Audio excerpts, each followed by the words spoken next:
Okay, let's try this again. I'm just gonna play the intro. How are we doing today?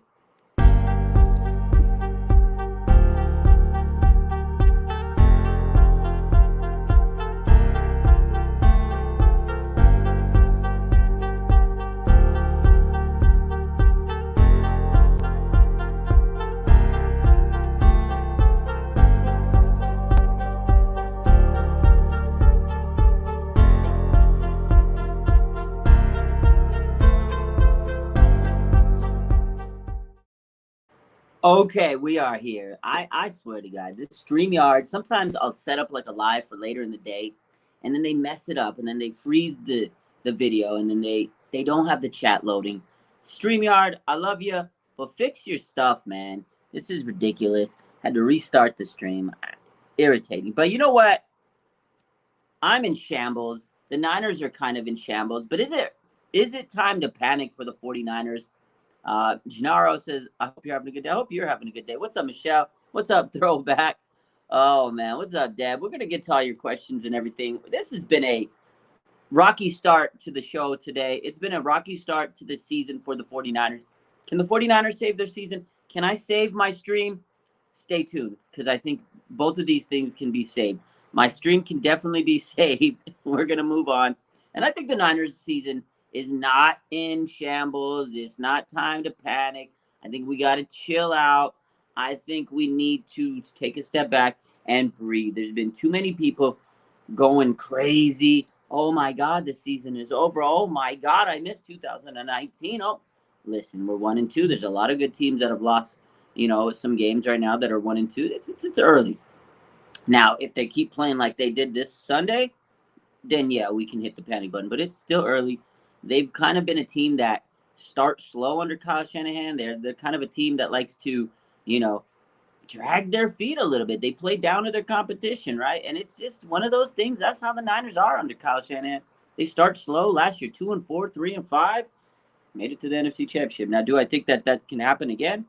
I mean, it could, but the probability and statistics of that are going to be crazy. Like, I'm sure there's a mathematician out there that could sit there and cast out the probability of something like that happening.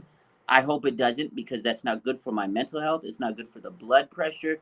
It is crazy. But can the Niners rebound? Yeah. And it starts this week. It is Rams week. It's officially Rams week, bro. The LA Rams could be a great medicine for the Niners. Last year, the Niners, got on track. They beat the Bears, and then they went and they beat the Rams. And that game springboarded them. They kind of gave them a big momentum push. And it was like, damn, we beat the Rams. Everybody thought we were left for. Everybody thought the Niners were going to get crushed by the Rams. They go on a run. They go on a run. They go on a run. And I think this could be a similar type of game for the Niners. They go out there. They could beat the Rams. Again, they still have to go out there and play better football than they did last week, especially on offense. And defense was great. But they could go out, beat the Rams, and rattle out a few games, because after that, you got the Panthers and the Falcons. 3 good games to get back in the swing of it and get momentum. So we'll definitely talk about that today.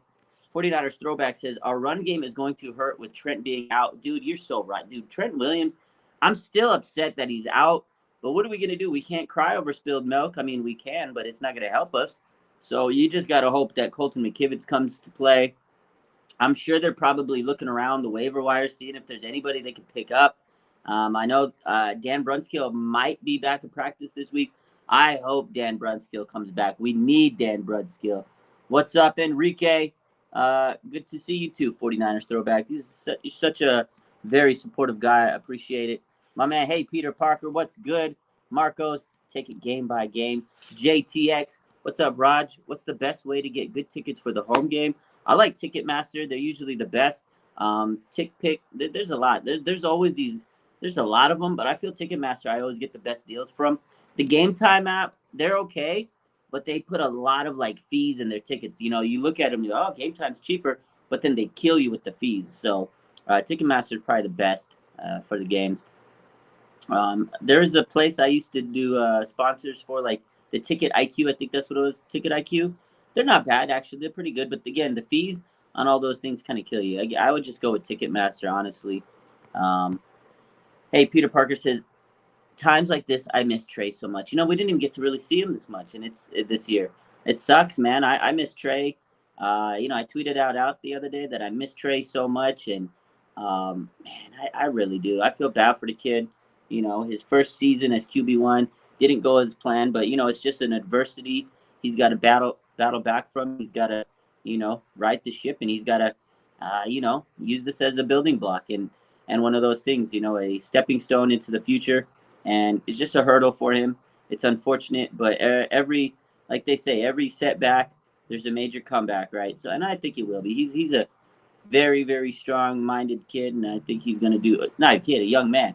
It's a very strong-minded young man, and I think he will bounce back from this very well. So, but I miss him too, Peter Parker, man. I miss this guy so much. Like, just getting to see him do all the stuff this offseason, and it was time, and they were hyped up. The players were by him. Seeing him and Brandon Ayuk develop so much, it definitely is kind of sad still to think about it. And you wonder, everybody's going to sit there and say, oh, would the Niners have beat, Denver this week with Trey Lance? Everybody's going to question it all week, all year. Every game that we lose, it's going to be, oh, would Trey Lance have won this game? Would Trey Lance? That's how the media is going to act. That's just how it goes. But speaking of Jimmy Garoppolo, I want to talk about Jimmy and Kyle Shanahan specifically. Michelle says 50 people in the chat and 2 likes. Hit that like button. Hit that like button. We'll get to some more of these questions, but I want to talk about specifically Kyle Shanahan and Jimmy Garoppolo. Is there a rift? Do you guys think there's a rift there? When Jimmy came back, first week back, right? He says it's like riding a bike. It's like riding a bike. Bro, he done fell off that bike this week. You saw that game. I mean, it was not a pretty game from Jimmy. That was Jimmy being Jimmy, though. Thrown into triple coverage, missing wide open receivers, not checking the, wide open guy and throwing it into tight coverage. That's Jimmy, though. And everybody, giving him excuses. And Jimmy said himself, I need to work on, my chemistry and timing, and I'm rusty. I didn't get to training camp. I didn't have the playbook. All right, man. We can go with that. We can roll with that. I think that's kind of an excuse because he's played 47 starts in the NFL, 9-year vet. He's been with this team for years. He knows these guys, Kyle, Kittle and Debo and everything. But okay, we'll give you that. You're rusty. You did come in. You had shoulder surgery. Maybe you need a little bit of time. Maybe this is your preseason. I'll give you that. But you said, you want some freedom out there. You want freedom, right? You want freedom from Kyle. You want to be out there and you want to be Jimmy G, let me cook kind of guy. And Kyle, I don't know if he really gave him that opportunity, right? And then there's the viral video circulating today. I'm sure you guys, if you're not living under a rock, you guys saw the video, right? Where Kyle, there's a video that after the interception, somebody posted it, and it looks like he says, all your plays suck. Speaking to Kyle. So is there a rift? I'm excited for tomorrow's press conference. I know Grant Cohn's going to ask, like, yo, are you and Jimmy okay? How's the relationship? There's going to be some type of question like that. But what do you guys think? Like, do you think that Jimmy and Kyle are on the same page? Like, I don't know if they ever have been. I don't know if Kyle's ever trusted Jimmy 100%. Like, it does beg the question to sit there and say, like, are they on the same page, man? Like, is this relationship dead in the water? Is it worth? Is it just us overreacting? Are we thinking into this too much? And if it is dead in the water, can they save it? Like, is it a sinking ship that you might be able to save? I don't know. I want to hear your thoughts.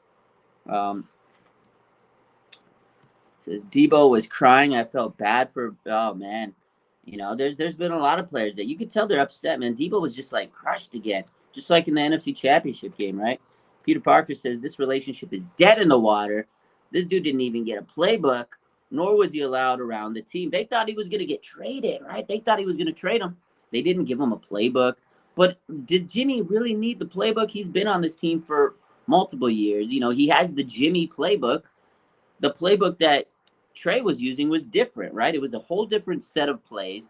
And then, when Jimmy comes back after Seattle and he wins the game and he goes into the press conference, oh, it was interesting to see this playbook. Like, oh, my God.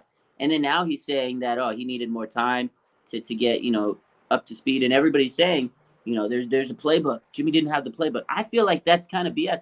Jimmy's had the same playbook. The only difference is, that him and Trey would have is the running plays, the RPOs, those stretch run plays, the bootlegs.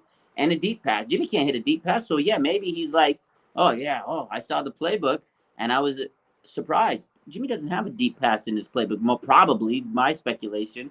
Like, I don't know if he has, like, those deep routes, because we saw him try to hit Debo on that sideline pass, right, where he didn't hit him in stride. If that's Trey Lance, he makes that play routinely as a touchdown. The sideline pass to Debo probably is a touchdown from Trey Lance. He did that with Danny Gray in the preseason game.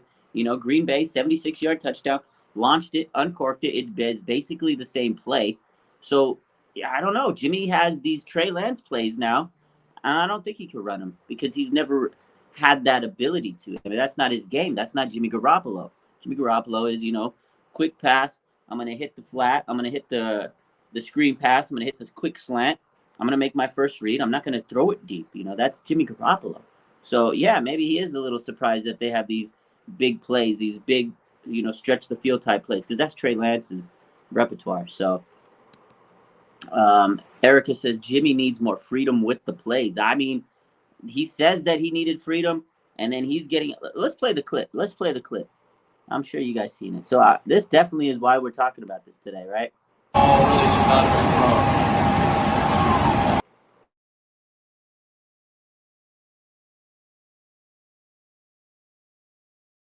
Let's see it again.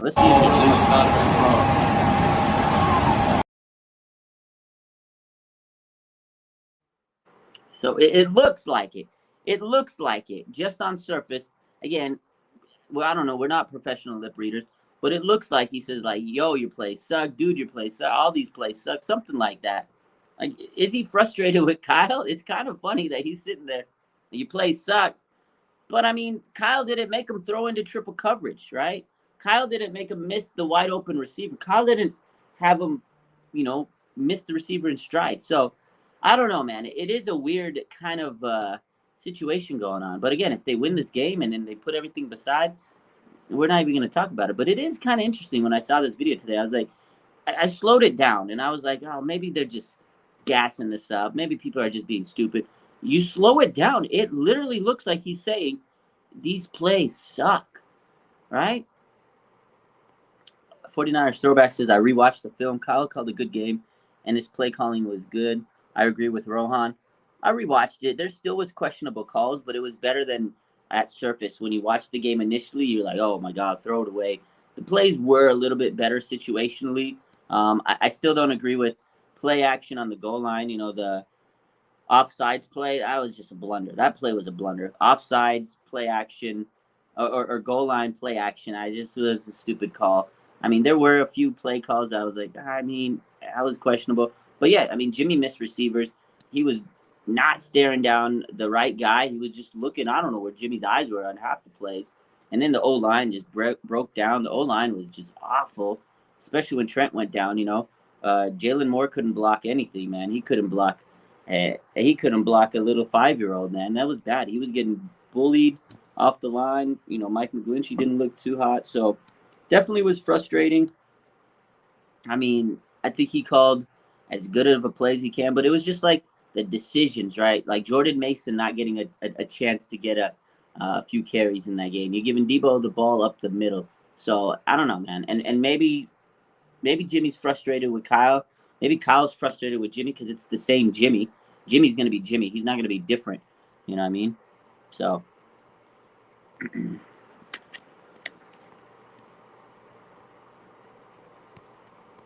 take a look at some more of these comments here.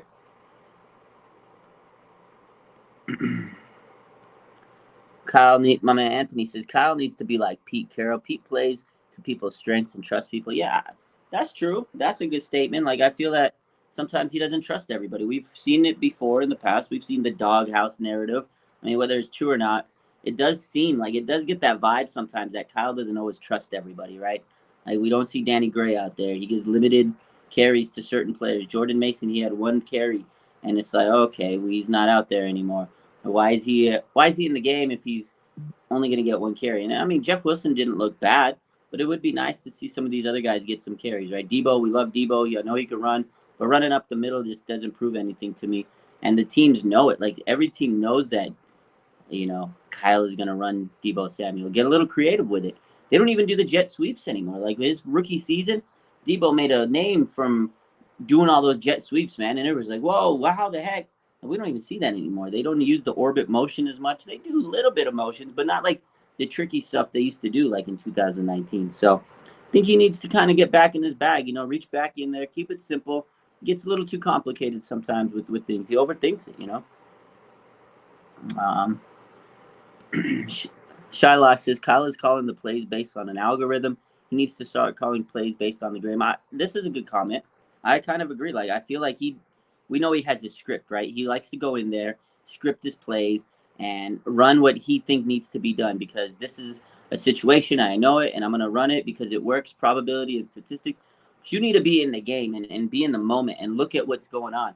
And I think it goes back to Kyle maybe not making the adjustments needed in the game because he's still thinking like that robot mind, that chestnut checkers type mind, right? Where he's like, okay, I know the probability of me running this play here, it'll get me 6 yards, and that could set up this play. You're right. Like he doesn't necessarily think of in the moment. I feel like he doesn't. I mean, that's granted with how many leads he's blown, right? He's been up 28-3, 17-7. He's had a lot of leads. And it's just like, what should be done based on the game, but he's throwing when he should be running when he should be throwing. He gets a little too complicated in himself because he does like have this like, everybody calls him the genius, the wizard, but maybe sometimes it's overcomplicating for himself. So I think that's a good comment there.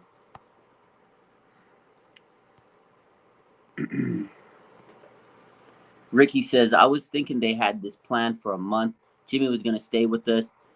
Just didn't want to say nothing to the media. Yeah, I'm sure they brought it up for a while, and then they were, I'm sure it was in the back of their mind when they talked about it. They said it came up to them one day, and I'm sure as they went through this whole process and they realized they probably weren't going to get anything, they started to, look at the reality of this stuff and look into the contract details. So yeah, this kind of went on for a little bit. It wasn't just spur of the moment. It wasn't just all of a sudden overnight. These things take some time, and you have these ideas. And Lynch said, he goes, I had this idea. I had to approach Kyle. And then once I approached Kyle, we had to approach Jimmy. So that stuff takes, a couple of weeks, and, it doesn't just happen overnight. So yeah, you're probably right. They probably had this in the back of their mind going, okay, this is our plan B. And we've talked about it before with Smitty and them. And this was their plan B. They spent so much thinking about plan A.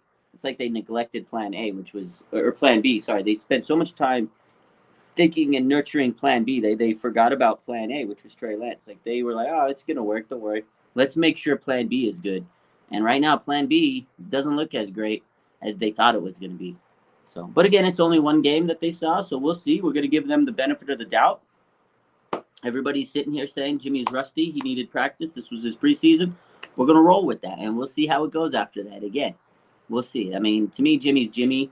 I'm not even upset that he missed those passes and stuff because I expected those kind of plays from him because I've seen this from the last couple of years. Like I've seen him miss multiple open receivers. I've seen him not hit receivers in stride. Like I've seen Kyle getting pissed off at Jimmy on the sidelines. I've seen Jimmy getting pissed at Kyle on the side. Like they don't have a good relationship. So this video that came out today where everybody's speculating, he says, oh, these plays suck. Like that's probably pent up aggression from Jimmy over the years. Like, yo, fucking Jimmy doesn't take responsibility. Even in the press conference, he said, right? He said, I mean, we need to get on the same page. We don't have chemistry, da-da-da-da-da. Where Trey Lance in his third start of the season, or career, sorry, third start of his career, first start of the season, Trey Lance took all the accountability. He was like, yo, it's my fault, man. I fucked up. I made a mistake. I should have hit Tyler Kroft. Like, that's the difference. Jimmy doesn't like to take the blame. He always kind of shares the blame with people. And that's just Jimmy being Jimmy. So I wasn't even like surprised when I saw it because everybody's acting this way. Like they're surprised that Jimmy threw bad passes. They're surprised that he, threw it into triple coverage. Like it's something new. To me, it's like what I expected. That's why I'm just like, it's Jimmy being Jimmy. Everybody felt like he was going to be the Messiah. He's plan B. Oh my God, they got this great backup plan. It's still early. Obviously, they could still win games. They could still reel out games. It's going to be on the strength of their defense. Let's be honest. This defense is so amazing. This defense is so amazing. They're averaging like it's incredible. Let me pull up the stats with this defense, man. It is crazy how good this defense is. This is like a historical defense, man. Check this out. Right now, they're allowing 227 yards per game. That's second in the NFL. 148.3 passing yards per game. That's first in the NFL. 78.7 rushing yards per game. That's fourth in the NFL. They're allowing 9.3 points per game, dude. That is crazy. Number one in the league. They're allowing only 3.2 yards per carry or play. It's crazy, dude. These guys are absolutely shutting it down. So I feel bad for the defense, really. I feel bad for the defense, really, because they're out there working their ass off, and the offense is not helping them out. But again, Kyle Shanahan historically has started slow. So I'm going to give him the benefit of the doubt because this is the same thing that's happened every single year. So Drew says it's kind of crazy when you think about how good the defense is, but have to be even better and start scoring TDs to give our team a shot. It is crazy, man. Like I feel like even like so Warner and Bosa in their press conference this week, they're like, we could do better. I know I can do better. I'm like, God, they shouldn't even have to say that. Like they played as good as they could. Warner was all over the field. You know, Nick Bosa was all over the place, man. He was just a wrecking ball. And for them to sit there and say, oh, I know we could do better, like they might actually have to score touchdowns in games like this. It's crazy to me. It's crazy to me because the offense should be able to score more than 10 points, man. They should be able to at least score 20 points. You have all pro talents. Deebo Samuel, George Kittle. You know, you got Brandon Ayuk, who we keep saying is going to have this monster season. I'm waiting for it. You know, we have great players on this team. Danny Gray, top off the defense, right? They brought in Ray McCloud, and Ray, man, didn't look too hot on those punt returns. I'm going to be honest with you. I mean, if we're going to sit here and play the blame game, Ray McCloud needs to hold on to that ball a little bit better. This offense isn't helping them out. But defense, man, all world defense. All world defense. A lot of questions, a lot of comments. You guys are crazy in the chat. Love you. Anthony says Jed York needs to go full stink meaner on Kyle.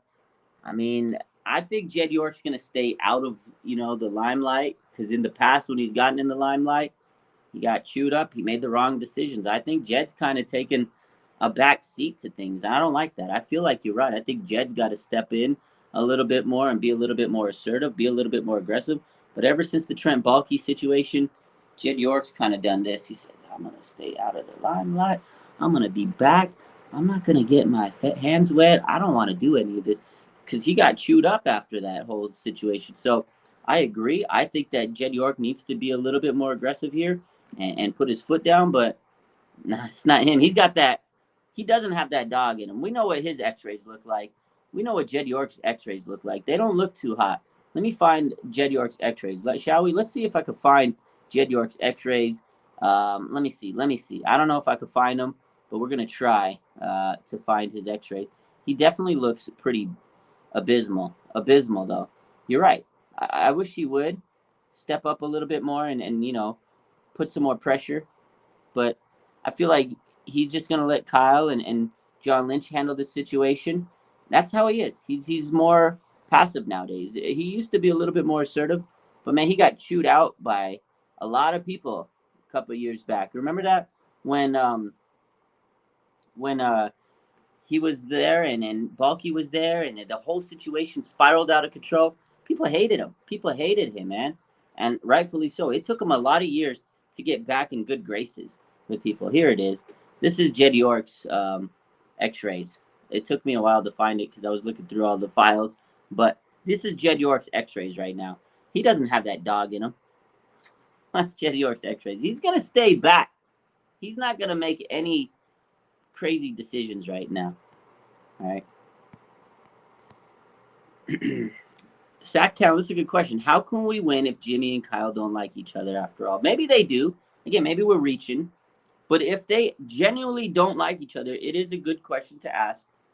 How can this team win? You have to have cohesion with a head coach and a quarterback. They need trust. They have to have high trust levels. So you're right. If there is dissension, if there is like a beef between these two guys, they need to squash it. Regardless of whatever they think or whatever's happening. I know they're frustrated. They're both pissed off, whatever. They want to win these games. They got to squash that beef and move on from everything. So um, Juan says it's one game. Jimmy has won many games for us, NFC twice and Super Bowl once. This isn't over for us. We need to support Jimmy and win some games. 100% winning cures everything. If they can win, I think everybody will be happy. But I mean, you got to look at that performance, and that's what we have. Where we're going off recency bias. We're going off what we just saw. That was a stinker, man. You can't lie to yourself. If they continue to play like that, 100%, it doesn't look good for the future. But again, it's early. It is one game. I do agree. They can clean it up. They got a lot of talent, so we have to see what they can do from this. Again, this was probably, something that they can look at and review, bury, and move on. But we had a stinker in week 1, right? And we said to say we're sitting here repeating ourselves. We got to clean up mistakes. We got to play better. We got to execute. We've said this 2 weeks now. Again, it is early. We said that a lot last year. Again, the Niners are a slow starting team historically under Kyle Shanahan. So, my man, Rice Goat says 49ers have to establish a running game. The right side of the O-line is terrible. It's tough. You're right. But, unfortunately now, the left side of the O-line is not going to be great because you don't have Trent Williams. They always run to the left. If you watch this team, traditionally under Kyle Shanahan, they like to run to that left side. And this is going to change things. Are they still going to be able to run to that favorable left side without Trent Williams? I don't know. I hope so. That is a big question because Trent Williams is a monster in the trenches, and he's a big part of this run game. Like, he goes out there and just mauls people at the second level, at the first level. He just pummels everybody. And now they don't have Trent Williams to run behind. I don't know how this run game is going to look without him. I'm a little worried. Dan Brunskill still dealing with the hamstring. Will he be back this week? I don't know. I feel like he definitely would help this team. But how effective would Dan Brunskill be when he comes back, having missed a lot of time right now with the hamstring injury? He might be a little rusty for sure. So I don't know. This is going to be interesting. They do need to run the ball. They didn't run the ball enough, I feel, in that game against Denver on Sunday night. They didn't run enough. I think, 19 carries total? That's not enough for the Niners. What do I say all the time? I said they need to run between 30, 35 carries. They were letting Jimmy cook, right? Everybody said Jimmy's going to go out there and do his thing. A little bit too much Jimmy cooking. You didn't want him to throw the ball that many times because the more chances Jimmy gets to throw, the more chances he has to make one of those Jimmy mistakes, man. Gets a lot of excuses for those mistakes because, again, everybody's saying he's rusty and stuff. We'll see how this week goes. The Rams are not going to be an easy opponent. NFC West opponent. This is a big game. This is a monster game. Prime time, Monday night. All eyes on us. The Niners do play the Rams well, but no excuses, man. D-line is going to have to come out and play ferocious like usual. But this O-line is going to have to come out and establish itself. It's going to be tough without Trent Williams. So, very tough without Trent.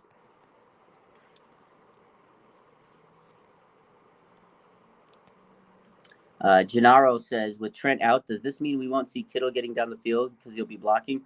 I mean, you would assume that Kittle's going to have to do a lot more slack in the blocking game. And just based off this team and the way Kittle's used and the way, Trent Williams is used on this team and how important he is, I mean, you can assume, and I think it's a safe assumption that, yeah, Kittle will probably have to spend his time blocking more. I'm sure they're going to want to get him out there and they're going to call some design plays where he gets out and, leaks out and catches a play or whatever. They got to use him. They have to use him as a receiver. His yak ability, his ability as a receiver is just so important. But without Trent Williams, if Jalen Moore's not holding up, his blocks, they're going to need to help him. They absolutely going to help him. And I know Kyle Juszczyk can help him too, but you need them both, man. And it is tough. It's a good, safe assumption to say that Kittle's going to have to spend a lot of time blocking, man. It's tough. Sacktown says Kinlaw needs to play left tackle.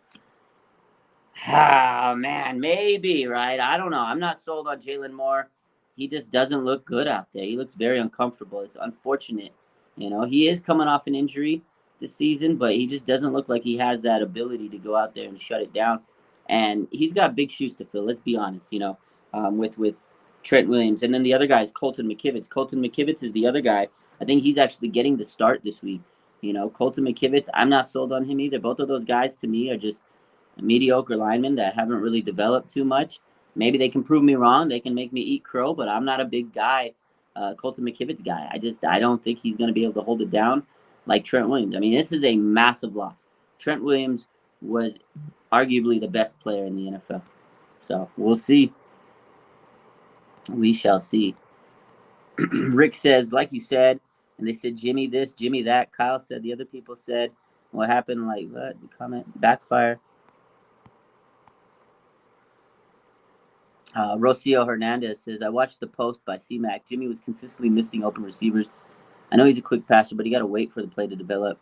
What do you think? Yeah, I've seen the film. I watched the film, and there was a lot of plays that Jimmy just misses absolute, like, open guys. You're right. Like, I know he wants to get that ball out quick, but I feel like if he just lets it open up, he would see a little bit more on the field. But that's Jimmy Garoppolo. That's always what he's been. He's always been that quick first read guy.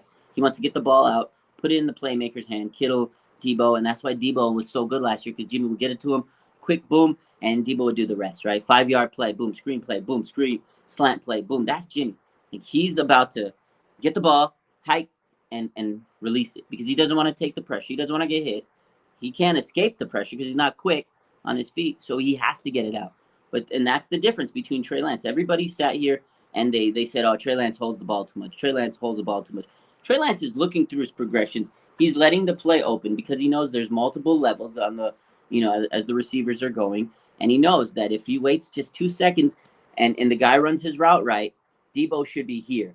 Ayuk should be here. This guy should be here. Ray should be here. And that's why Trey Lance is such a interesting, player. And that's why I think the hype is so real because we know when Trey Lance looks back and he's looking and scanning, he's trying to make the best read. He's not just trying to go for that first read. Boom, first read. He's looking, he's scanning, and he's like, oh shit, this is going to be open. Give me 2 seconds. He should be breaking now. Like he knows the timing of these receivers. If you actually study the plays, you watch the film, a certain route should be, you count in your head, 1, 2, 3, boom, he should be breaking. I should throw it now. Like that's what Trey Lance is doing. He's waiting for the right time. And he can escape if he needs to. It's just unfortunate he didn't get to showcase that a lot. But if you watch the film and you see those types of moments, he's looking and scanning the field. So this is a great comment. And I did see this when I was watching the film this week. I saw C-Max post. He posted all the film clips that I think KP Show from Niners Nation posted. Shout out. That's what it was, and I've seen it. Literally, we've seen him. He missed Debo, literally wide open. Debo's hand in the air. Jimmy, throw it over, wide open. And if you watch that play, he sees Debo. He literally looked him in the eye. And he says, nah, we good. And then he checked down and he throws it to Ayuk. And I was like, excuse me? Literally looked him in the eye. He literally looked him in the eye. And he says, oh, you're open, huh? Well, I'm not going to throw it to you. He literally looked him in the eye. But there was more than just that play. There was a play, Brandon Ayuk streaking across the middle. If he lets it develop 1 second longer, wide open play. Like, he did that so many times. It's just awareness from a guy that's been in the league for many years, making rookie mistakes. Again, that's why I said, am I surprised? No, it's Jimmy being Jimmy. Oh, man.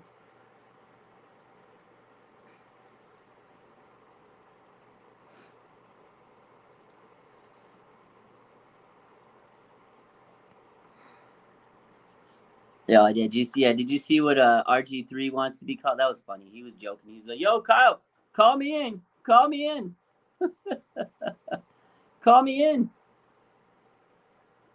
A lot of people are saying this. They want to trade George Kittle. Come on, man. He's a captain. He's a leader. I don't think you trade George Kittle.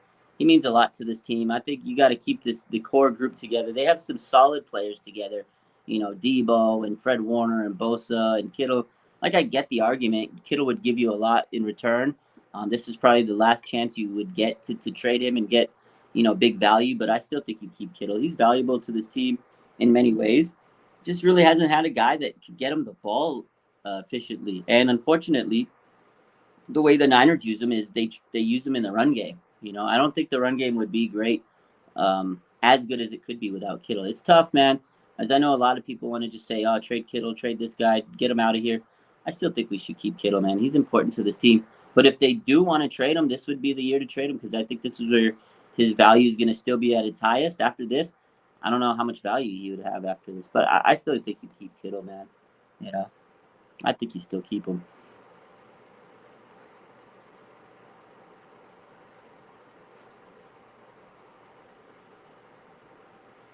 D Brown says, "You damn lie. You can't say he's seen that. Did you actually watch the game? Like, watch the game. He stares him. He literally stared. Go do it. Do yourself a favor and actually watch the game. Like, I don't think you're watching the game. Literally, he looked right at him. He looks at him. Watch the game. Do yourself a favor. Go back and watch the game. You might actually enjoy yourself if you go back and actually watch the game instead of coming out here and cussing someone out. Just go ahead and watch the game. You'll see it. Oh, man. He's crazy, man.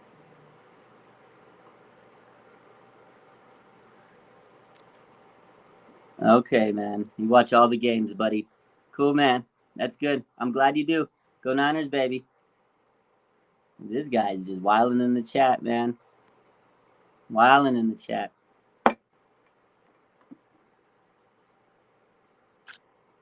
You gotta love it, man. You gotta love these people in here. I go wilding in the chat. Swaggy says, feels like we should have won 3 or 4 Super Bowls from 2010 to 2022. For sure, it does feel like we have missed opportunities. Definitely missed opportunities. I'm gonna take a little break. I'm gonna pause for a minute. I got someone that's gonna join me in a minute, so I'm gonna take a few minutes break. I'm gonna go send the link. We shall be right back after these messages. Shout out to D, man.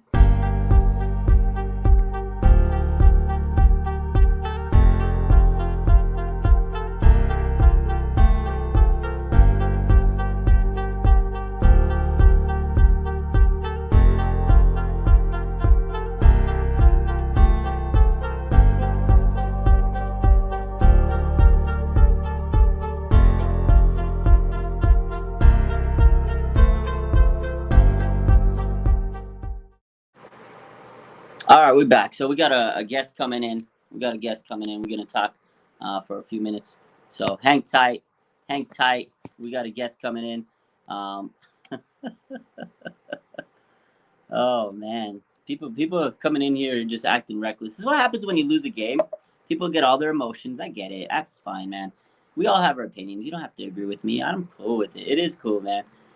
Do I agree with everybody's opinions? No. Do you think that you should agree with my opinions? No, man. It is what it is. It's all fun. But people get emotional, especially after a loss.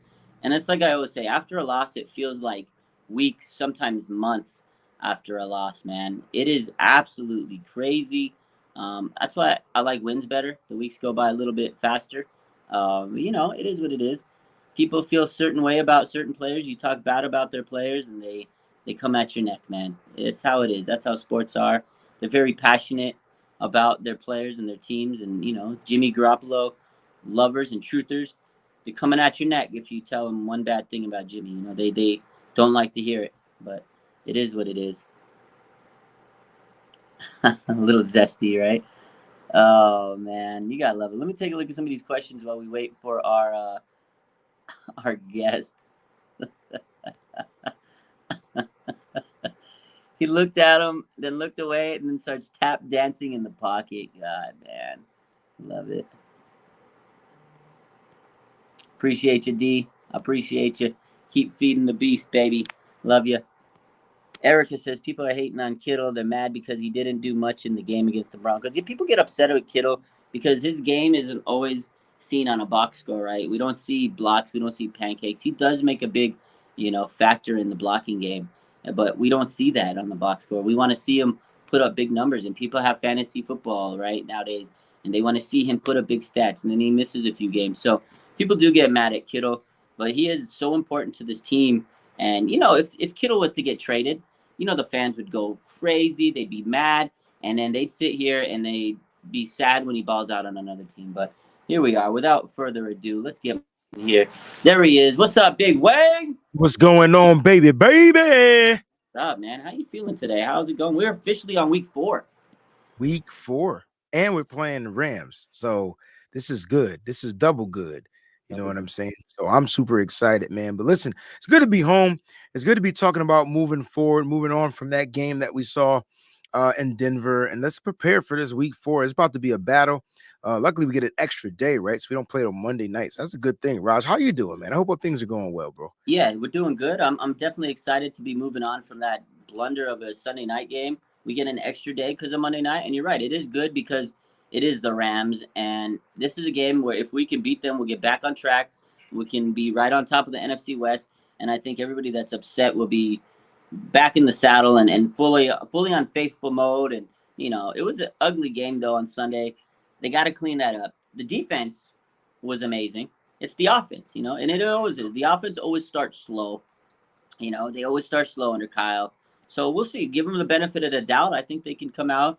And again, this can be a really good confidence builder and momentum booster if they go out and they beat the Rams, and then they can beat Carolina and Atlanta after that. 3 solid games, but they have to execute, and they can't play. They can't show up like they did on Sunday night. Yeah, man, look, I'll say this. Raj said we start slow. This is not something we're used to seeing every season. The offense takes a minute to gel. Unfortunately, though, Raj, we're going to be without Trent Williams doing the gelling. So that's going to be a little wrinkle in the offensive scheme, offensive plan. But I tell you what, man, look, there's no way that Jimmy Garoppolo can be worse than he was on Sunday Night Football. Like, that was rock bottom.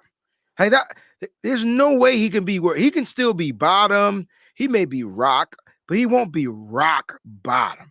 So I think Kyle Shanahan, we all love this matchup because this is not between the Rams and the 49ers. This is Kyle Shanahan versus Sean McVay. This is a battle between the head coaches more than it is the two teams. And so Kyle Shanahan doesn't lose. He doesn't like to lose to Sean, and I don't expect him to lose to Sean. I don't care who is out there. He's gonna do whatever it takes to beat Sean McVay and his Los Angeles Rams, bro. This is definitely a battle between Sean McVay and Kyle Shanahan, and Kyle has typically had his number, but at the same time, they beat us the one time it mattered over the last couple of years. Was it Jimmy's 6-1 against McVay? That was his one. It was in the playoffs though. But they beat us when it mattered, man. I do want to have everybody sit back and stop being so because I feel like people are getting cocky again. They're on that we can beat the Rams bandwagon. It's the same old sorry ass Rams. Yo, we need to be a little bit more humble this week because the Rams did beat the Niners in the NFC Championship. Do I think that we can beat them this week? Definitely. This is a team that we match up well with. Kyle Shanahan definitely has McVay's number, but I'm not gonna be confident until we beat them Monday night, man. I'm not gonna say anything until that game's over because this is the question from Gennaro. Says, do you push the panic button if we somehow lose on Monday? We'd be 1-3. Panic button at 1-3, no. Because we made the playoffs at 3-5. So if we went 1-3 and then we won 2 more, we'd be 2-3. And if we just so happen to lose those other 2, we'll be 3-2. And then if we lost, so I just feel like there's no panic button pushing at this moment. Now, if we somehow lose to the Rams and then we lose 2 more in a row, now we're talking about pushing the panic button. And when's the last time Kyle Shanahan lost 2 in a row? Right. It's been a minute, but it happens. But he hasn't done it. Usually what I'm saying is he claps back. Right? So I'm not overconfident that we're going to win because I was overconfident that we were going to beat the Chicago Bears. I was confident that we can beat the Denver Broncos. Hear the difference? I was overconfident in beating the Chicago Bears. I was confident we could beat Denver. I was nervous about Russ. And then after the way they played, I'm like, we should have beat this team by a mile high. Now playing the Rams, I'm back to being confident because this is a divisional game. When we played the Seahawks, that was a divisional game. We haven't beaten them in years, and we whipped their tail. And I guarantee y'all, if we would be 3-0 right now, ain't nobody in this chat would say we would lose to the Rams. I know we're not 3-0, but that's the mentality that I'm going into. We should be. They should be. You're right. They beat themselves week 1. They beat themselves against Denver. You're right. They did. And they're at home. Mistakes. They made mistakes. And so they have the opportunity, Raj, to go 2-0, be 2-0 at home, be 2-0 in the division, and be 2-2 in their record overall. I think they can. I think they'll get this done. I'm confident that Kyle Shanahan and Jimmy Garoppolo will be on the same page. That disconnect, they'll find a way to reconnect because I think they're disconnected. They'll find a way to reconnect, bro. I want to talk about that in a minute, but I will say this. I think that this team will bounce back this week because typically they do. They're a team that likes to, especially against the Rams. Last year against the Rams, this was kind of the game where they used it as momentum, fuel to the fire, and it springboarded them. I feel like they can because this team's going to wake up and they'll be like, yo, we got to get this game. We can't lose to the Rams. It's personal for Debo, and these guys. Debo takes this game personally against the Rams. And it's going to be a bad blood taste. There's going to be a bad taste in his mouth after the NFC Championship game, right? NFC Championship, what was the last image we see of Debo in that game? He's crying, head down, consoled by OBJ. He's in the tunnel, towel over his head, crying. Debo wants revenge on this game. So I know the Niners are going to play hard. But I will say this, because you asked a good question. I had to look it up real quick. When's the last time Niners lost 2 in a row? Last year, they started the season off very bad, dude. They started off abysmal. That's why I'm not going to panic yet. But let me show you. Last year, they started out the season, right? They had 2 wins in a row. They beat the Lions and the Eagles. We were flying high. We were like, yo, this team is going to be good, 2-0. We lose to the Packers, lose to the Seahawks, we lose to the Cardinals, we lose to the Colts. We lose 4 in a row. We were 2-4. It was a bad start to the season. So if we just start crazy gauntlet, yeah, if we start pretty bad this year, I know this team has adversity in the past and they've risen above it, but you got to look at the odds, the probability, statistics. Eventually, it's hard to do it again. So they have to come out and assert their dominance and win. But it's not going to be easy without Trent Williams, man. I think that is the biggest loss. I feel like that's just as big as losing like Bosa on the defense. He sets the tone. I don't know how McKivitz is going to do. I don't know if Jalen Moore, because I know McKivitz is going to get the start. If he doesn't look good, and then they put in Jalen Moore, I don't like any of them. But we'll see what happens. Maybe they'll step up and make me eat crow. But going back to what you said earlier now, the disconnect between Jimmy and Kyle. Yo, speak on that. I don't know what you said. That shit is real, bro. It is crazy, bro. It is crazy, bro. It's a relationship thing, guys. You ever been in a relationship? Doesn't matter. We talk about relationships. So if you ever been in a relationship and you and the significant other, you just weren't seeing eye to eye, but you had to live in the same house. You had to eat the same food. You had to sit at the same dinner table.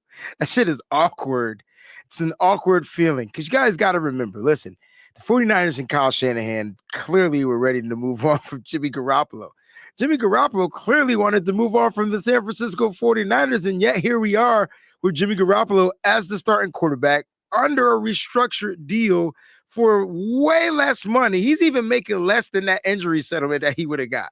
He's making $500,000 less, right? Now he has incentives to make up some money, but listen, they clearly aren't feeling each other. But I tell you what, winning solves all of that. It does. That's exactly what I said. If you win, you can throw all the BS drama aside, but you need to start winning because eventually more drama, more disconnect, it creates tension. Like you said, if you got to sit down at the dinner table with someone you have relationship problems, bro, that's the most awkward dinner of all time, bro. You just sit there, it's like this, it's quiet. Yeah. Everybody on their phones, like, matter of fact, you start texting. You want to talk first? You going to talk first? Then you get up, you get the cup, and you just leave. Yes, I'm telling you, there's a relationship issue, and that's why there's a disconnect. And maybe John Lynch got to come in the building and say, "Look, son, you get your shit together. Look, son, you get your shit together." And y'all figure this out. That it's gonna take him to mediate this. They got to get on the same page, or we're gonna be in trouble for a little bit. Yeah, they're gonna deflect it. They're gonna ask the media's gonna ask the questions this week, and they're gonna go. There's no. I love Jimmy. I just told you last week he's the best thrower in the world. Like they're gonna sit here and give us this fantasy land. But come on, you saw the video today. I slow-moed it down, bro. Jimmy Garoppolo. He said, "Your plays suck," bro. He said it. I watched it so many times today, bro. I went on my app, Splice app. I put the slow-mo all the way down, and he said, Your plays suck. It would have been so cool if he put the F bomb in there. Your plays effing Oh, suck. man. That would have made it exclamatory. But yo, he could have been talking to the refs because the refs don't call plays. So somebody said maybe he's talking to the refs. Name one play a ref recalls. Yeah, no. No. Yeah. That was to Kyle Shanahan. Those That guys was weren't getting along. Yo, he said listen, it with chest, Dwayne. That was years of a pent-up aggression. That was him like, bro. I get it out. That was Jimmy coming out of the fucking doghouse, man. Bro, I let me tell you this. I think I just found another level of respect for Jimmy Garoppolo. I was starting to really like beat shit on this guy. Ooh, okay. And here's why. Because he stood up to the giant, right? He stood up to the monster. Kyle Shanahan's mentality can really make you feel belittled.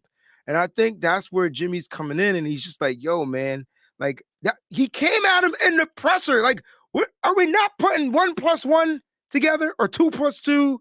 Are we not putting it together? He kind of said, yeah, man. Yo, I wish I can, just go back there and just dial up the ball and get the ball down the field. So Kyle let him do it in this game. Unfortunately, it didn't work. Like, plays were open. Jimmy was just hitting. Yeah, he said, he goes, I want more freedom.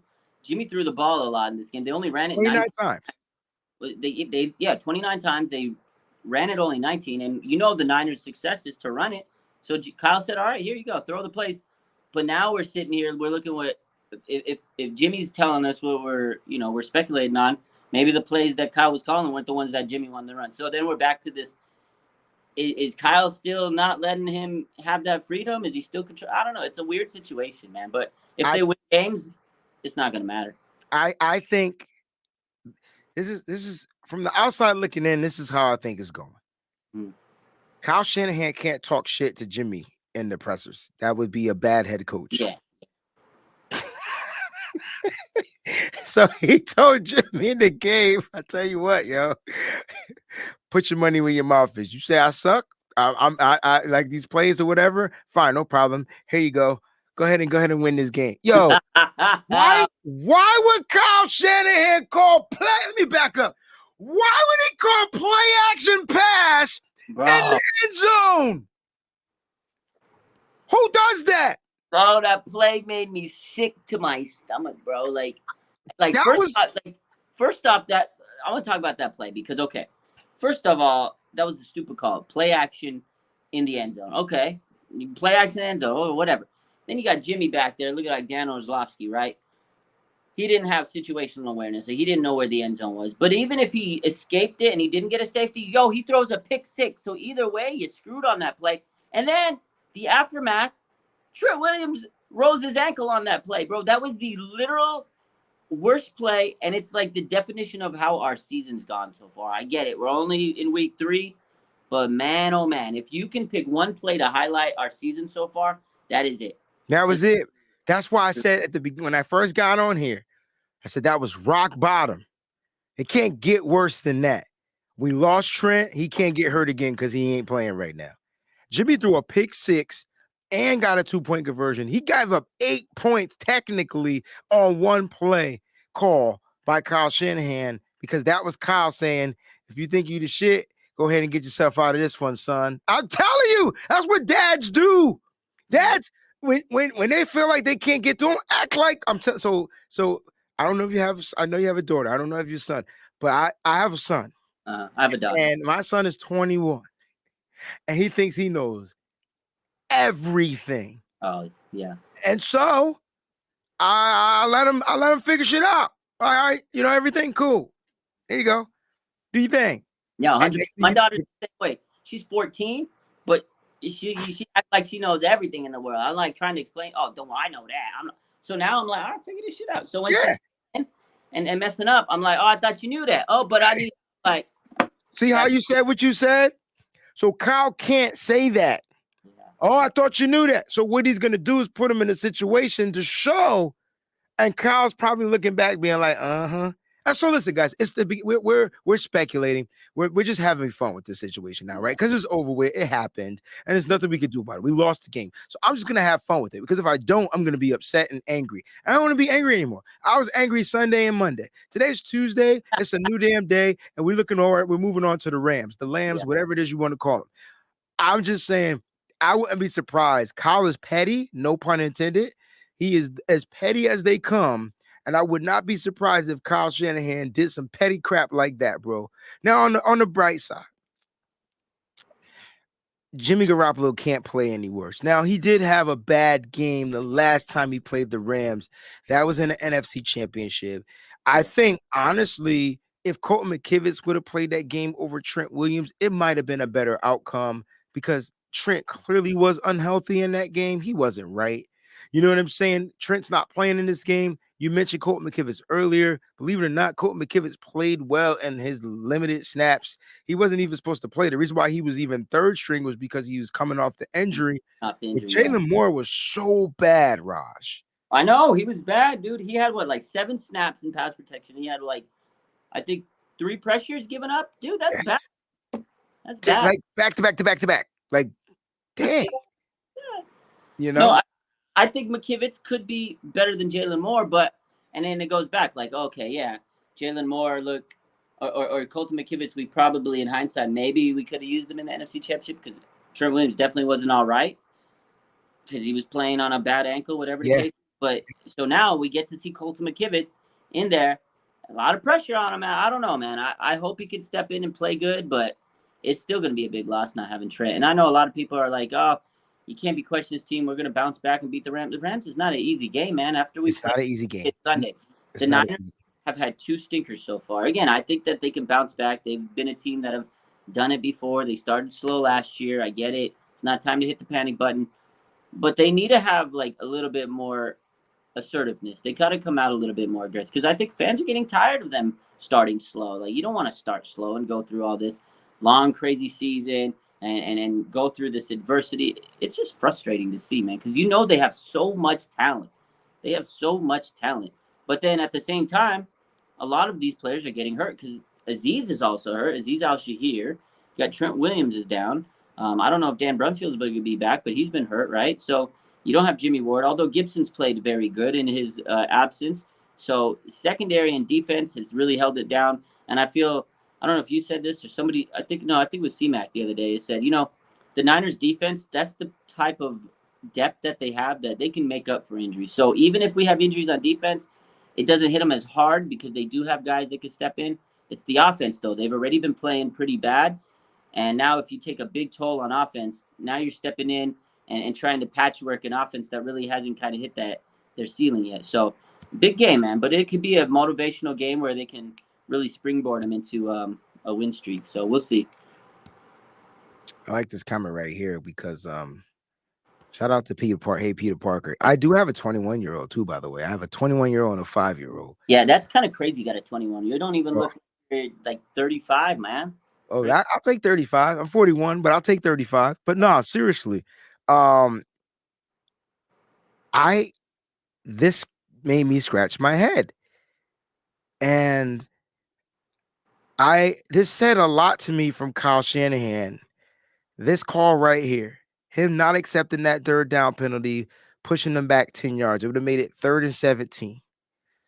Because Kyle said, he was afraid of that Russell Wilson magic or whatever, blah, blah, blah. And I'm saying to myself, well, Kyle, if he got a 3rd and 17 and he got that, then you go to DeMeco and you have him chew out his defense. It's 3rd and 17. Shouldn't be giving up a first down. There's no way he was going to give up a first down throwing. I'm going to keep that 100. There was a possibility he might have ran for 17, 18 yards and got the first down. But there's no way he would have threw that ball. Russell Wilson was so bad in this game, so highly inaccurate in this game that I know for a fact he wouldn't have converted a 3rd and 17 throwing. Only way he would have did it was by running. Yeah. And I think, Raj, if you do that play and he does get it, that's when DeMeco says, hey, Fred, I'm going to need you to spy. Yeah.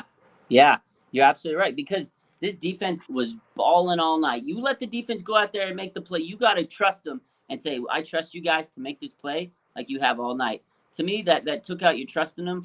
That was upsetting to me, man. You're right. And if Russell Wilson were to get that play on his feet, then you're like, well, damn, he just beat us. Now we have to figure out how to stop him because that's going to kill us all night. And it did. They let him start running towards the end, and it kind of fell apart because they got tired, man. They got tired from coming out and just putting every ounce of, work that they could. They played with their heart and soul, man. This defense came out. They gave every ounce of energy they could, and they were tired, man. And I don't blame them for gassing out. And Russell Wilson, he was getting owned all game.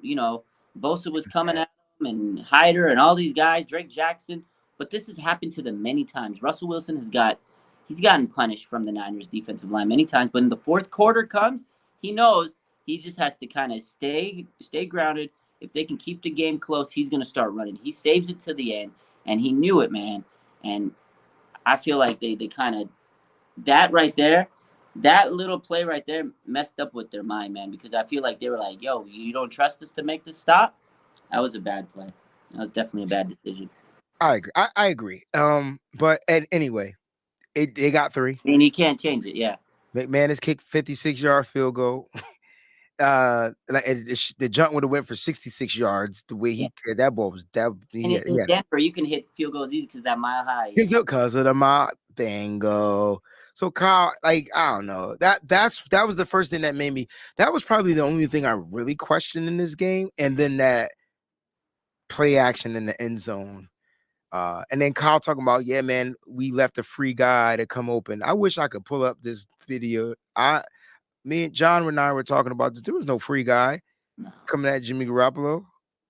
There was nobody that got untouched.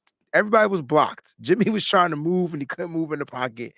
And when he stepped out of bounds, he threw the ball because he knew people were coming by then because you can't hold. Yeah, you can't hold. And the next thing you know, it was a safety. We saw that in living color. But then he threw it to Bradley Chubb, and Bradley Chubb bobbled it and caught it and ran it in. I'm like, man, we can't make this up. I looked at the Denver Broncos fans. I said, I can't make this shit up. He laughed. It was bad. That was just something where you're just like, it's comedy at that point. You're like, that's all you can do is laugh. That's what I did. Honestly, I did laugh after the play. I was like, I remember. I was like, are you kidding me? And then when they showed the replay, I was hysterical. I was like, oh my God, dude, you can't make that up. And then I was upset because I see Trent down, and I was just like, all my emotions went off on that play. I was just, isn't that crazy?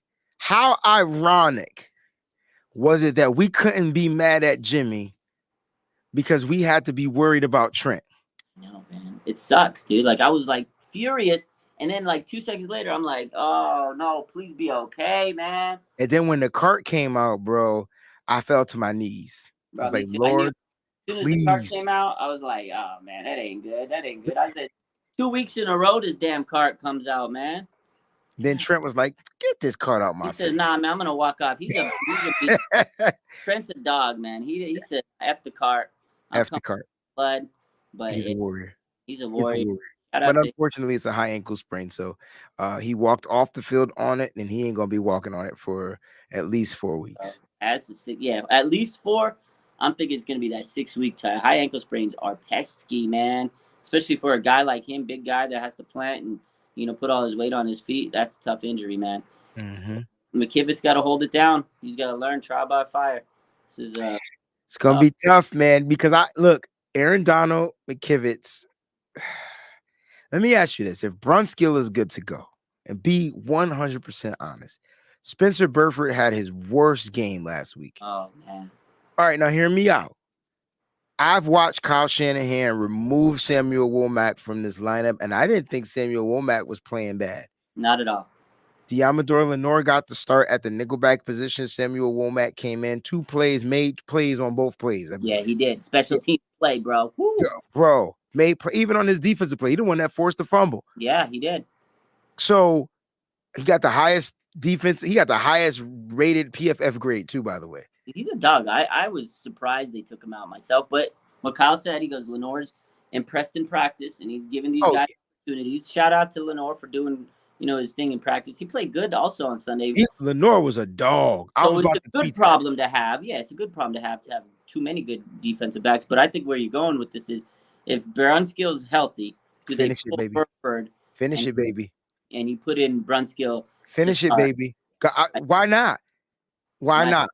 You got snaps and reps for Burford. This doesn't mean he's the backup, but I always thought that Brunskill should be the starting right guard. Now Burford is going to provide you that solid depth. Brunskill typically is the guy that stops Aaron Donald. Yeah. I say you put him in on that right side. I think Aaron Banks is going to have to figure he can hold his own. Yeah. Now your line is a little bit more strengthened. I think Brunskill and McGlinchey might have better communication on that offense. They might. I think so. I think Burford's young, and this doesn't mean it's the end of his. No, absolutely not. He's the future for sure. He did get a lot of meaningful reps. So maybe you take him out and say, "Hey, look, this is nothing personal. This is a big game." I feel, and Kyle has to handle it well, though. He has to address it and say it like this: "Like, look, I believe in you, but I think that Brunskill matches up better with Aaron Donald. Aaron Donald's a tough matchup." Or you can just say, "Fuck it, let's see if the rookie can match up with." Cool with that too. I'm cool with it either way, bro. I think Burford needs it, honestly. He does need the reps. Let Burford get whipped into real shape. It's a tough battle. You're right. This is the biggest matchup of his career. This is the best of the best. Creme de la creme. Aaron Donald, man. Brunskill's did him good over the last years. He knows the scheme. He can kind of neutralize him. Burford, and this is the one thing I said over Burford over the offseason. I said, I think he's going to be good, but he's a rookie, and rookies make a lot of mistakes in terms of penalties. They get called a lot. They don't have the respect in the league. Referees are going to call them for little ticky-tack plays, and that's exactly what happened. And then when you get called for those plays, mentally it messes you up, and then you miss your assignments, and that's exactly what happened with Burford. You can't put Aaron Banks because you put in a lot of chips on him. Second-round pick. You don't have Lakin. You have to start Aaron Banks. So pulling Burford might not be the worst case. I think you can put in Brunskill if he's healthy. Now, what if they pull out McGlinchey and move Brunskill to right tackle? I mean, that's another option. I don't know. But McGlinchey hasn't – I just don't think he's been playing too hot himself. He was terrible in this game, yo. God dang. First pressure. He was the first person to give up a pressure. Yeah, he just looked. You know what? I think I think the guards suffer from bad tackle play. I agree all the time. It collapses in. Yeah. And then they're left to pick up. Yep. And then they're left to pick up a man. And if they don't pick that guy up, but we saw it in the preseason. Remember, we saw it in the last game of the preseason. It was like Burford and Banks had their worst game of preseason, but we also didn't have caliber starting left tackles out there either. That was the whole point about getting McGlinchey and getting Trent Williams back. It was going to actually help uplift the guard play. And what did it do so far? Aaron Banks has been in the top 5 PFF grades all season. Spencer Burford was in the top 5 until this game. Yeah, he was good. And I got a comment here from Drew. He says, am I wrong, or is Burford's natural position tackle? It is. Throw him in place of Trent and Brunskill. I think Burford, again, I think they're trying to do something different because he did when I talked to him this offseason. He goes, they're trying him at guard. So I feel like because he's taking all those reps there, they feel comfortable with him there. It's hard to move him and switch him. It's tough. I think he could slide in at tackle, but he hasn't played in this next level at the pro level at tackle. So switching on the fly is hard. I think in the offseason, if they're going to okay, this is where we got to put you in tackle. I mean, unless McKivitz looks so bad, unless Moore looks so bad, then they're going to have to look hey, Burford, I know we're not planning on doing it yet, but let's try it. You got nothing to lose. He could probably figure it out faster than some of these guys because he does have that natural ability to play tackle. So it's not a bad thing. But, man, you're right. McGlinchey just looked bad. And I think because of the poor tackle play, it causes some tension for the other guys, and they're having to pick up that slack, and then it caves in the pressure. It's mentally tough on these guys. It is frustrating, for a guy like Burford having to play on that side with McGlinchey. I try to give him the benefit of the doubt, man, because I know he's a good run blocker, but pass protection, man. He just sits up there and he gets like a fish called Wanda. He just like a wasn't Robin Williams in that? Yeah. He had the mustache. Yeah. Got R.I.P. Fish called Wanda out. He just floating, man. There was one play they crisscrossed the defensive end. Bro, they had him so confused. He was because they did this little stunt on him, and he was whoa, and then he looked.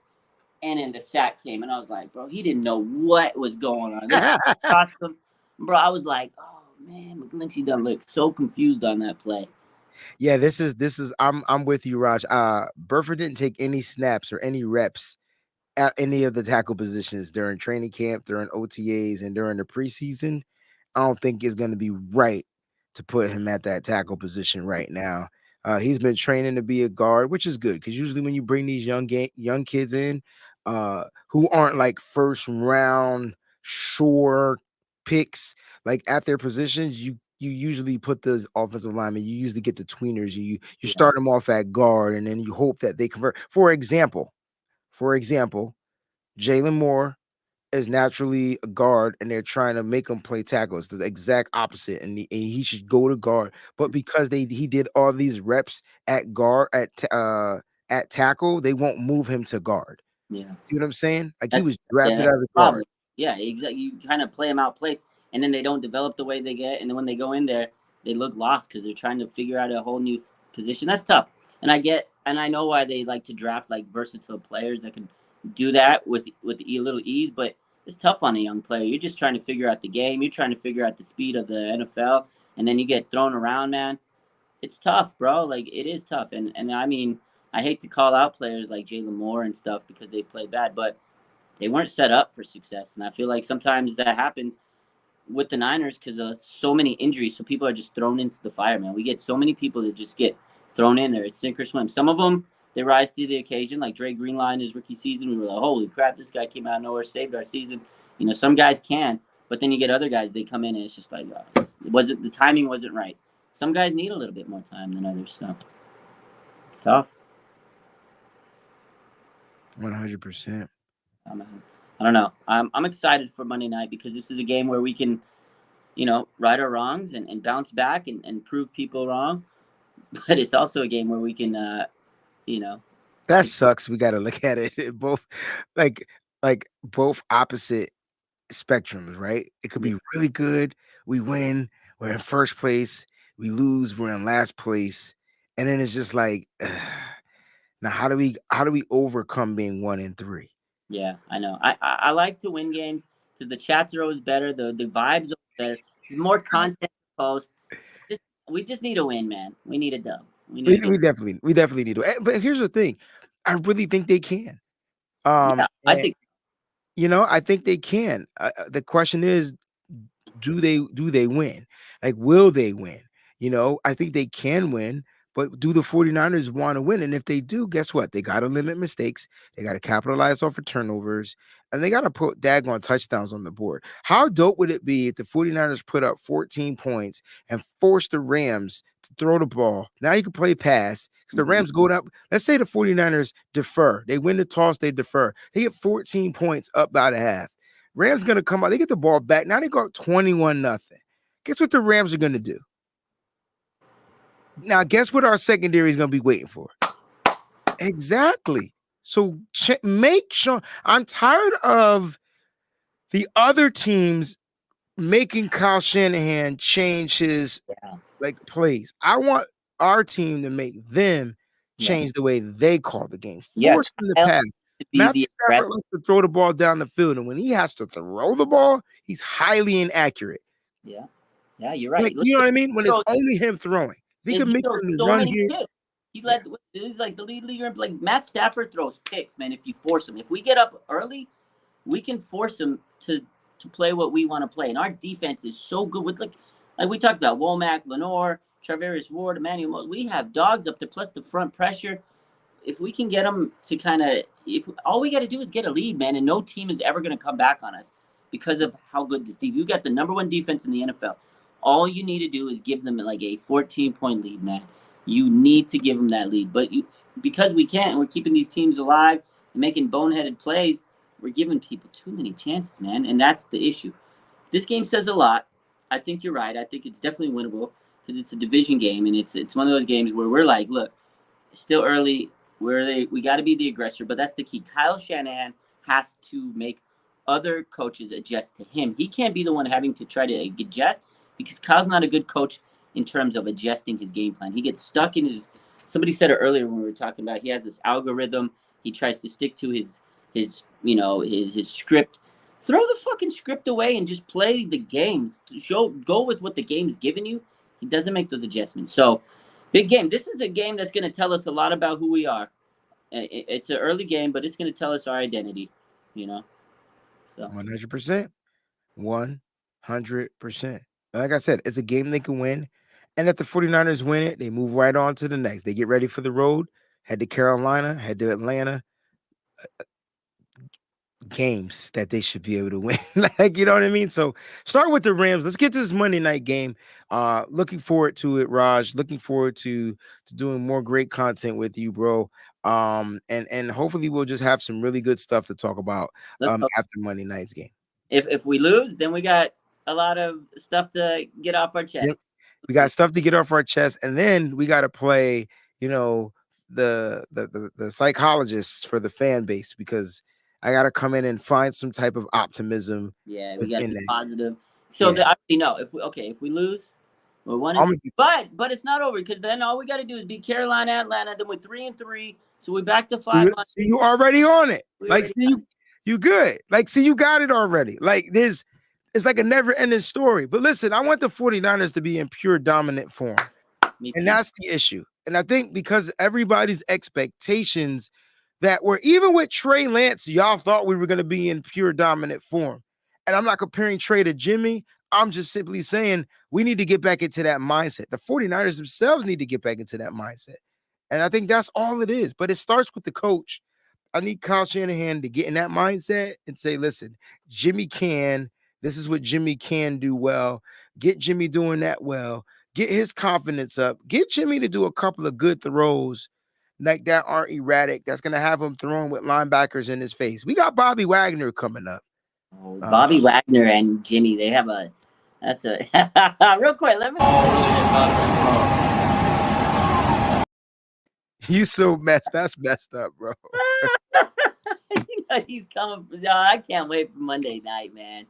Oh, man. So Jimmy was pissed at Kyle. You gotta love it. And like I said, that's good. That because everybody's tired of seeing Jimmy smile. Maybe that's why he smiles so hard at the pressers, because he cursed Kyle Shanahan out. Maybe he was feeling himself for cussing out. Yeah, I know we probably wrapping up soon. But I didn't ask you about this, but I gotta bring this up. So Jimmy Garoppolo, his post-game presser, he said, I was rusty. I needed a little bit more time with the play. I didn't have preseason. I didn't have the playbook. He gave all the excuses, right? Colin Cowherd talked about it. La Media's kind of giving him a pass. I think Schefter said it yesterday on ESPN. They said, hey, man, this was like a preseason game for him. He didn't have much training. He's been in the league for, 9 years? He's started 4 starts. Trey Lance, first start of the season. It was his third start of his career. He took all the blame. He says, I made mistakes. It was me. I made a mistake. I should have hit Tyler Kroft. I don't know, man. I didn't like the excuses that Jim gave us. What about you? What do you feel? I feel like it's just like riding a bike.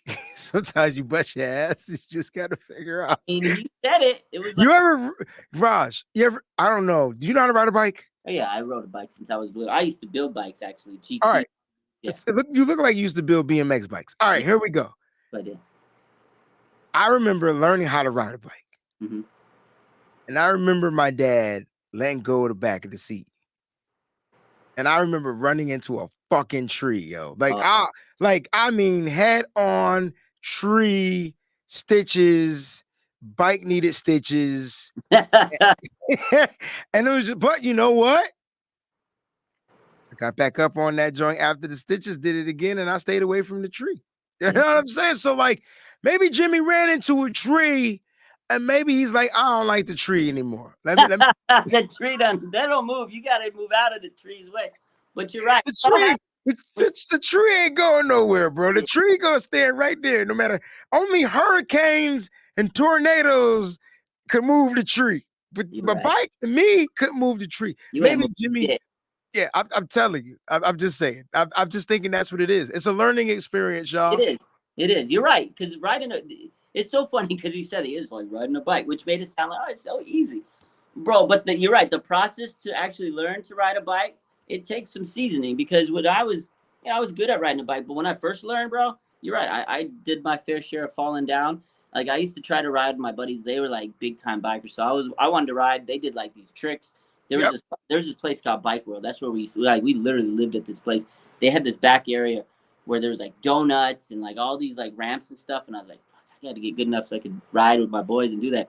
First time I finally like got the courage to go out there, but I ate shit, bro. I like fell. Boom! I came home scraped up. My mom's like, "The fuck you doing, Rod?" Like, "Oh, I was riding my bike." She goes, "You sure you were riding?" I'm like, bro, I had marks on my face, like burn. I still got like marks from that, dude. Like stitches. Bro, I got cherry scars in my head. I got stitches in the back. I got elbow bruises. Bro, we were built different. Yeah. So Jimmy, get back on the bike. Yeah, get back on the bike. Change the tires, change the inner tubes, change the damn pedals if you have to. Put on different reflectors so you can better see shots, man. Get some better shocks, some struts. Whatever you gotta do, Jim. Go out there and beat these goddamn Rams, bro. You owe it to the fans, Jim. Oh man, because if they lose, you got a lot of explaining to do. Yeah. You're right, man. But yeah, get back on the bike. That's what the Niners got to do. We got to get back on the proverbial bike and keep riding, baby. Deebo Samuel, you know he's going to bring that bike. You know he's coming for blood. So let's hope the rest of the squad does and gets back in form, man. I'm excited for Monday night because if we win this game, we back in shape, first place, and it's going to be fun. 100%. And you're at top of your division. That's and it. You can talk. Now you can talk. Now you can talk. Not yet. We can't talk yet. I'm just saying, you beat the Rams, who are supposed to be the juggernauts of the NFC West. I'm talking shit. Yeah, they might not. I'm talking it. Freak that. All the Ram fans in this chat right now, y'all getting it. I'm telling you right now. That's true. You know what? You're right. You know what? You know me. Yeah. If we beat the Rams, you know I'm talking about. Oh my God, I can't control it. Nah, I won't. That time I'm not. It's XXX rated. If you watch the show, I'm sorry, because I keep it clean as much as I can. But it's nothing like talking stuff to Rams. I'm telling you. Yeah, not talk, especially Rams fans, because there ain't a lot of them, but they sit there, they act like they're so tough. I love it, man. And we got revenge from that damn NFC Championship game. We need to extract. We need to beat these Rams to set the tone this season. And then we got to beat them again later in the year. So you're right. We have revenge on the mind.